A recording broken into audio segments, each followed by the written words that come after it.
Историю вам расскажу. Моему другу однажды отдали Xbox Series S.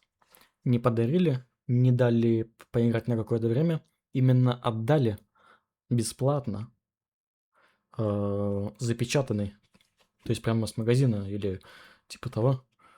Я не знаю всех тонкостей, но ему подарили, ему отдали Xbox Series S.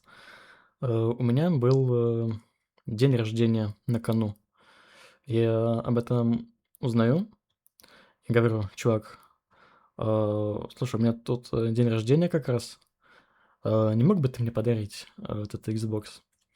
Он говорит: "Не, чувак, я лучше его продам и куплю на эти деньги PS5".